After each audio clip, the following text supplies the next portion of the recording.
Mauri ora koutou katoa, talofa lava, malo lele, taloha nei, kia ora and greetings. So, the title of my topic is the Epistemology of Reciprocity.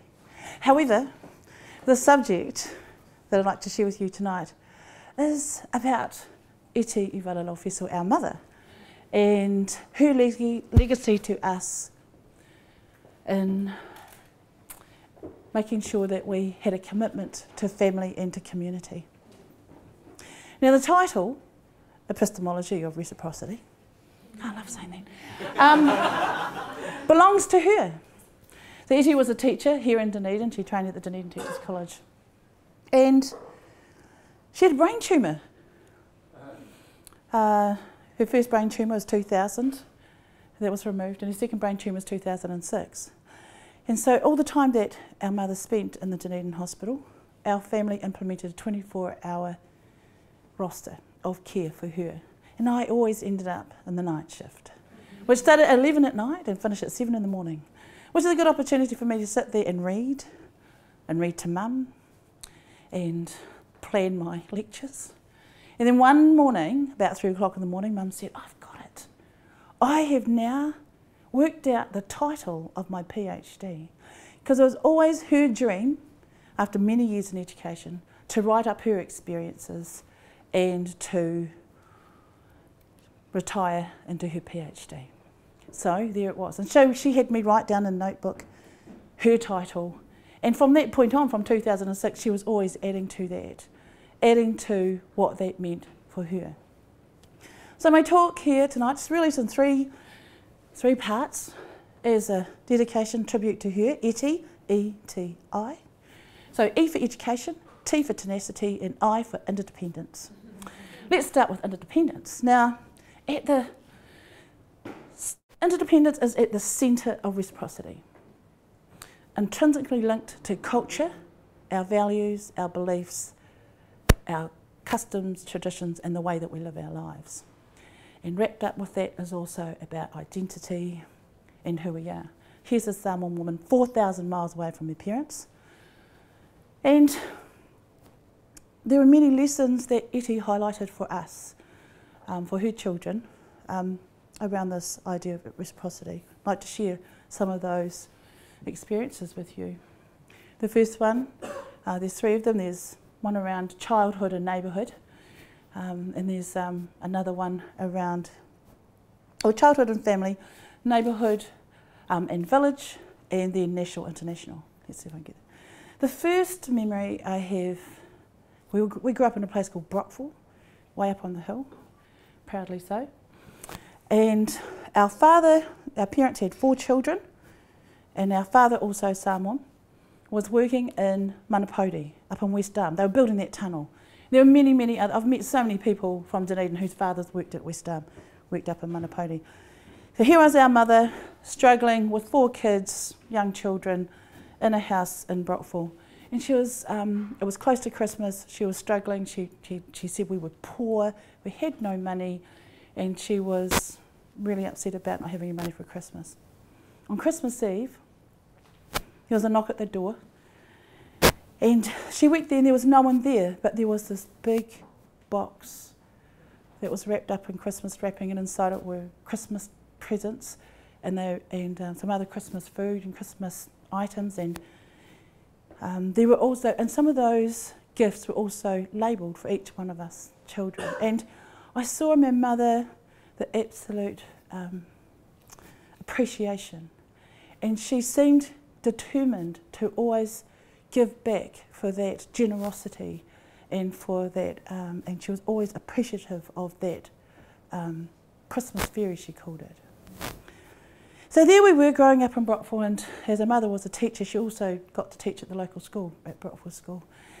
She came home with the groceries from the shops one day and she was really upset. And she said that there was a lot of rubbish up at the shop, there was rubbish on the footpath, and the park was covered in litter and rubbish, and she told us to go up there and clean it up. We're like, we didn't make it, we didn't do it. But she's like, no, we need to take some pride in our community and start cleaning up, and it's just not good enough. So she made us take rubbish bags and fill these rubbish bags, and our friends teased us and laughed at us. But they picked up their rubbish after that, and Mum took it upon herself to make sure that all children in Brockville were told off if they dropped rubbish. They'd go, oh, here comes Miss Laufiso. She was known like that, and they, you know. And so we still continue to have our house in Brockville, and my brother has created the new Brockville Brotherhood, Brockville Sisterhood brand now. So, you know, that was our neighbourhood. And then last year, 2009, our mother passed away on the 1st of August, and then the tsunami hit Samoa and Tonga at the end of September.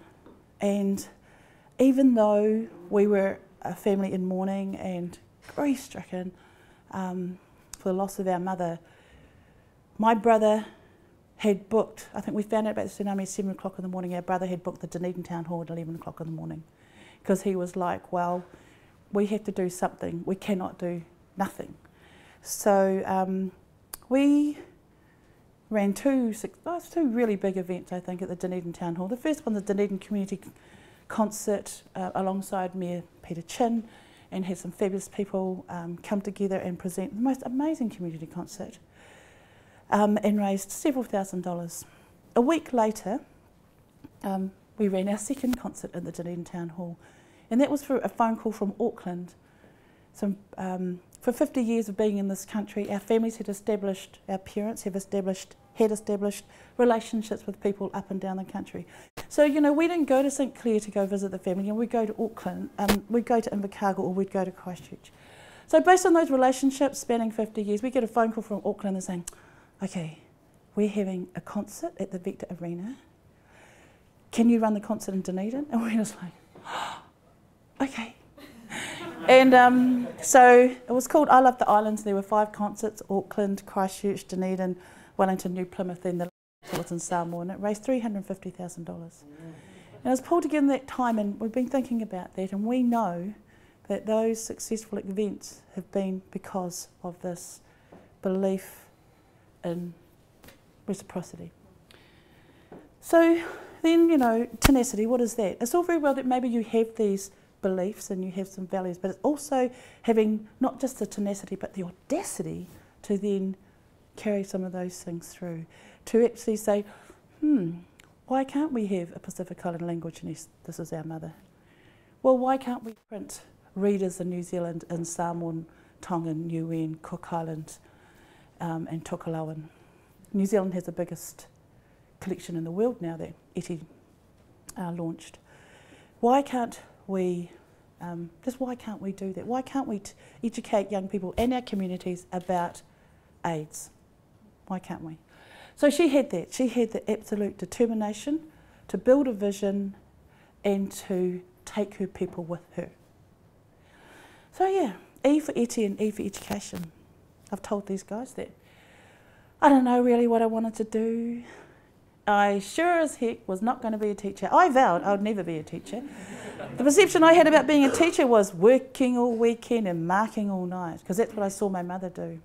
However, she brought home the application forms to the college because she didn't think I was doing anything. I was doing something useful. But anyway, I did go to Teachers College, and I have found that teaching has become the most rewarding career for me, and it's an absolute honour and privilege to work with other people's children, and more importantly with families. And I also have learnt that schools are the absolute powerhouse in our communities in terms of relationships and relationship building. So I think when I think about education and I think about what are those things, what are those principles of reciprocity, and one of those things are for me and my family is that there's no I in team. There's always we. There's always a way. There's always a way. You need to find that way. You know, when people come to you, there's always a way to find out how you can go forward. And I think there's that determined expectation of ourselves to be ready when people need us and to be ready to contribute. And the other side of that is to have the absolute faith that in our time of need, we will be taken care of. And there's a Psalm 1 saying that says, the pathway to leadership is through service.